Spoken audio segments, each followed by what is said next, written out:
दोस्तों साल 1927 के दौरान ब्रसल्स के अंदर हुई सॉल्वे कॉन्फ्रेंस, जिसमें दुनिया के टॉप 29 फिजिसिस्ट जमा हुए थे, जिसमें आइंस्टाइन और प्लांक जैसे साइंसदान भी शामिल थे। लेकिन इंटरेस्टिंग बात यह कि सिर्फ एक फीमेल साइंटिस्ट को ही इस कॉन्फ्रेंस में शामिल होने का मौका मिला, जिन्हें आज हम मैरी क्यूरी के नाम से जानते हैं। ये वो खातून है जिन्हें यूनिवर्सिटी ने एडमिशन देने से माजरत कर ली, इस बिना पर कि वो एक खातून थी। लेकिन आगे चलकर ये दुनिया की वो पहली खातून बनी जिसने नोबेल प्राइज जीता। यही नहीं, साइंस की दो अलग अलग फील्ड्स में 2 नोबेल प्राइज जीतने का एजाज भी मैरी क्यूरी के पास है। मैरी क्यूरी रेडियो एक्टिविटी की फील्ड में किए गए उस काम की वजह से जानी जाती हैं, जिसकी मदद से उन्होंने वर्ल्ड वॉर 1 के दौरान लाखों लोगों की जान बचाई थी। लेकिन बाद में इनका यही काम इनकी अपनी ही मौत का सबब बन गया। मैरी क्यूरी की अपनी ही रिसर्च उनकी मौत का सबब कैसे बनी? आज भी उनके ताबूत को लेड की 1 इंच मोटी तह से कवर करके क्यों रखा गया है? क्यों उनकी किसी भी चीज को हाथ लगाने से पहले लोगों को खुद अपनी मौत की जिम्मेदारी लेनी पड़ती है? इन सभी सवालों के जवाब हम आज की वीडियो में जानेंगे। तो चलिए वीडियो को शुरू करते हैं।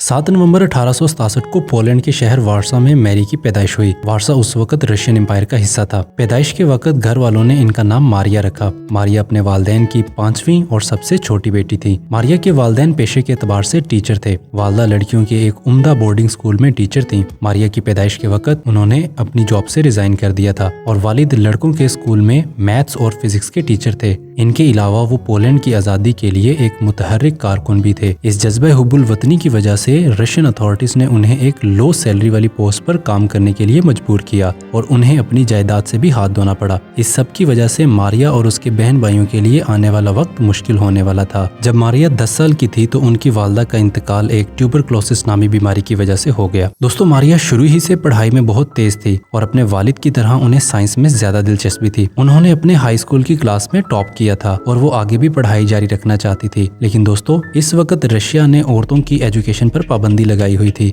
जिसकी वजह से वो चाहकर भी यूनिवर्सिटी में एडमिशन नहीं ले पाई। हालांकि बाद में उन्होंने अपनी बहन ब्रोनिस्लावा के साथ मिलकर वारसा में एक फ्लाइंग यूनिवर्सिटी में एडमिशन ले लिया। ये एक ऐसी सीक्रेट यूनिवर्सिटी थी जहां रशियन अथॉरिटी से छुपकर लड़कियां भी यूनिवर्सिटी की एजुकेशन हासिल कर सकती थी। इस तरह छुपते छुपाते मारिया ने अपनी हायर एजुकेशन कंप्लीट की। इस यूनिवर्सिटी में स्टडी कंप्लीट करने के बाद उनकी बहन अपनी मेडिकल स्टडी के लिए पेरिस चली गई। असल में इन दोनों बहनों ने आपस में वादा किया था कि वो पढ़ाई में एक दूसरे की मदद करेंगी। पैसे कम होने की वजह से वो दोनों एक साथ पेरिस नहीं जा सकती थी। इसलिए जब ब्रोनिस्लावा पढ़ाई के लिए पेरिस गई तो मारिया ने उनकी हेल्प करने के लिए कुछ साल ट्यूटर के तौर पर काम किया, ताकि इनकी बहन को पढ़ाई के दौरान किसी किस्म की फाइनेंशियल प्रॉब्लम का सामना ना करना पड़े। पढ़ाई पूरी करने के बाद ब्रोनिस्लावा ने वहां शादी कर ली और वो वहीं सेटल हो गई। फिर साल 1891 में अपनी बहन की मदद से मारिया भी स्टडीज जारी रखने के लिए पेरिस शिफ्ट हो गई। इस वक्त उनकी उम्र 24 साल थी और यही वो वक्त था जब उन्होंने अपना नाम मारिया से बदलकर मैरी रखा। दोस्तों, पेरिस पहुंचकर मैरी ने यूनिवर्सिटी ऑफ पेरिस में एडमिशन ले लिया। दोस्तों, फिजिक्स और मैथ में डिग्री हासिल करने के बाद मैरी वापस पोलैंड शिफ्ट होना चाहती थी और तब ही उनकी मुलाकात एक पियर क्यूरी नाम के आदमी से हुई, जो उस वक्त के मशहूर फिजिसिस्ट थे। इनकी मुलाकात एक कॉमन फ्रेंड के जरिए हुई थी। दोनों ही एक दूसरे से काफी इम्प्रेस हुए क्योंकि साइंस में दोनों का फील्ड ही सेम था।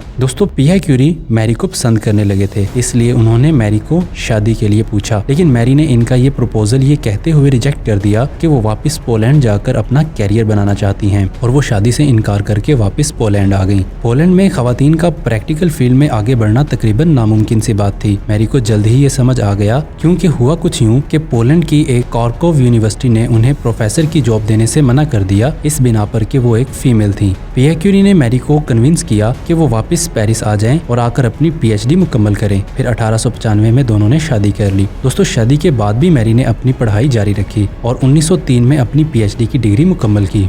1895 में विल्हेम रॉन्टजन ने एक्स-रेज दरियाफ्त की और उसके अगले साल हेनरी बेकरल ने यूरेनियम से निकलने वाली रेज दरियाफ्त की। इन डिस्कवरी से मुतासिर होकर मैरी ने अपनी पीएचडी की रिसर्च इन्हीं रेज पर करने का फैसला किया। मैरी ने अपने हस्बैंड के बनाए हुए इलेक्ट्रोमीटर को इस्तेमाल करते हुए कई तजर्बात किए और एक हाइपोथेसिस दिया कि यूरेनियम से निकलने वाली रेज किसी मॉलिक्यूलर इंटरेक्शन का नतीजा नहीं है, बल्कि ये रेज बजाते खुद एटम के अंदर से आ रही थी। इनकी ये बात एक अहम कदम थी इस मफरूजे को गलत साबित करने के हवाले से कि एटम इंडिविजिबल है। अपने इन तजर्बात के दौरान मैरी ने दरियाफ्त किया कि एक और एलिमेंट थोरियम भी रेडियो एक्टिव है। लेकिन इससे पहले कि मैरी अपने इस काम को पब्लिश कर पाती, बर्लिन में मौजूद एक साइंसदान ने कुछ हफ्ते पहले ही इस काम को पब्लिश कर दिया था। میری کی اس دریافت سے متاثر ہو کر پیئر کیوری نے اپنا کام جو وہ کرسٹلز پر کر رہے تھے چھوڑ کر میری کو اس کام میں جوائن کرنے کا فیصلہ کیا۔ دوستو اپنی کڑی محنت سے میری اور پیئر کیوری نے اس ریسرچ میں ایک بالکل نئے ایلیمنٹ کی دریافت کر ڈالی جو یورینیم سے بھی 400 گنا زیادہ ریڈیو ایکٹیو تھا۔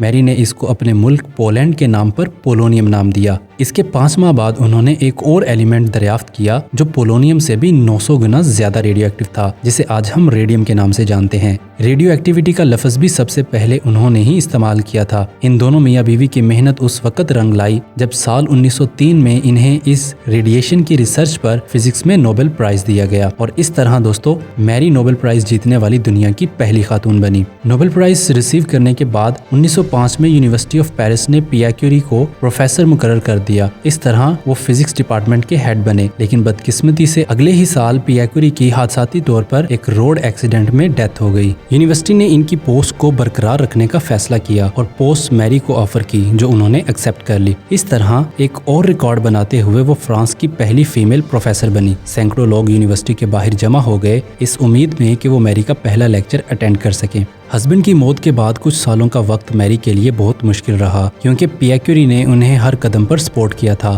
لیکن سال 1911 ان کی زندگی میں ایک نیا موڑ لے کر آیا۔ دراصل 1911 میں میری کیوری کو ریڈیم اور پولونیم دریافت کرنے پر کیمسٹری میں نوبل پرائز دیا گیا۔ اس طرح وہ 2 نوبل پرائز جیتنے والی دنیا کی پہلی خاتون بن گئیں۔ دوستو میری کی زندگی تبدیل ہونے ہی والی تھی کہ فرسٹ ورلڈ وار شروع ہو گئی اور جرمن فوج پیرس پر حملہ کرنے کے لیے آگے بڑھنے لگی۔ جنگ میں اپنا حصہ ڈالنے کے لیے میری اپنے دونوں نوبل پرائز والے گولڈ میڈل سیل کرنے کے لیے بینک میں لے گئی، لیکن بینک نے میڈل خریدنے سے صاف انکار کر دیا، تو میری نے اپنی پرائز منی سے وار بانڈز خریدے، لیکن اس سے انہیں کچھ تسلی نہیں ہوئی۔ انہوں نے عزم کیا کہ وہ اپنی ریسرچ کو استعمال کر کے فرینچ سپاہیوں کی جان بچانے میں مدد کریں گی۔ میری کیوری نے جرمن سائنٹسٹ ولہم رونٹجن کی ریسرچ کو اسٹڈی کیا ہوا تھا جنہوں نے ایکس ریز دریافت کی تھی۔ اپنی اسی اسٹڈی کو یوز کر کے میری نے ایکس ریز وہیکل ایجاد کی تاکہ جنگ میں زخمی ہونے والے سپاہیوں کا بر وقت علاج کر کے ان کی جان بچائی جا سکے۔ ان وہیکلز کو لٹل کیوریز کا نام دیا گیا۔ میری اور ان کی بیٹی نے 150 خواتین کو ٹرین کیا اس وہیکل کو ڈرائیو کرنے کے لیے، اور میری خود بھی خطرے کے باوجود ایک وہیکل ڈرائیو کرتی رہی۔ ایک اندازے کے مطابق جنگ کے اینڈ تک ان کی کوششوں سے 10 لاکھ لوگوں کی جان بچی، اور اس سب کی قیمت انہیں اپنی صحت سے ادا کرنا پڑی۔ میری جانتی تھی کہ ایکس رےز میں زیادہ دیر تک رہنے کی وجہ سے ان کی صحت کو نقصان ہو رہا ہے، لیکن سیفٹی میئرز اور سیفٹی پریکٹس کے لیے وقت نہیں تھا۔ کچھ سالوں بعد ان کو اپلاسٹک انیمیا نام کی ایک بلڈ ڈس آرڈر ڈائگنوز ہوئی، جس کی وجہ سے 4 جولائی 1934 کو 66 سال کی عمر میں ان کی موت ہو گئی۔ دوستو اس وقت ریڈیشن کے جان لیوا اثرات کے بارے میں کوئی نہیں جانتا تھا، اور میری بنا سیفٹی میئر کے خود کو طرح طرح کی ریڈیشنز میں ایکسپوز کرتی رہی۔ ان کے بارے میں یہ بھی کہا جاتا ہے کہ وہ یورینیم کی ٹیوب کو اپنے پاکٹ میں رکھتی اور جہاں بھی جاتی وہ ساتھ لے کر جاتی یا اپنے ڈیسک کے ڈرار کے اندر رکھتی۔ دوستو میری نے اپنی لائف میں بہت سی پریشانیوں کا سامنا کیا، یہاں تک کہ خاتون ہونے کی وجہ سے زندگی بھر ان کے ساتھ بید باؤ بھی کیا گیا، لیکن پھر بھی اپنی محنت، لگن اور جینیس مائنڈ کے دم پر سبھی مشکلوں کو پار کرتے ہوئے تاریخ رقم کی اور دنیا کی کروڑوں خواتین کے لیے انسپریشن بن گئی۔ دوستو آج میری اور ان کے ہسبینڈ پیئر کیوری کی باڈی فرانس کے ایک مشہور ہسٹری میوزیم پینتھیون میں دفن ہے، اور ان کی باڈی آج بھی ریڈیو ایکٹیو ہے، اس لیے ان کے تابوت کو 1 انچ موٹی لیڈ کی تہ سے کور کر کے رکھا گیا ہے، اور میری کیوری کی بچی ہوئی چیزیں جیسے ان کے کپڑے، note book, research paper, furniture اور لیب اکوپمنٹس، یہ سب کچھ آج بھی ریڈیو ایکٹیو ہیں۔ ایسے میں اگر کوئی میری کیوری کی ان چیزوں کو دیکھنا چاہتا ہے تو اس شخص کو نہ صرف اپنے پورے جسم پر پروٹیکٹیو گیئرز پہننے پڑتے ہیں، بلکہ ساتھ ہی ایک بونڈ پر سگنیچر بھی کرنا پڑتا ہے کہ وہ اپنے ساتھ ہونے والے کسی بھی نقصان کا خود ذمہ دار ہے۔ باقی دوستو آج کے لیے اتنا ہی۔ ویڈیو کو لائک، شیئر اور کمنٹ کرنا بالکل نہ بھولیے گا۔ آپ کا قیمتی وقت دینے کے لیے بہت بہت شکریہ۔ ملتے ہیں اگلی ویڈیو میں، تب تک کے لیے اللہ حافظ۔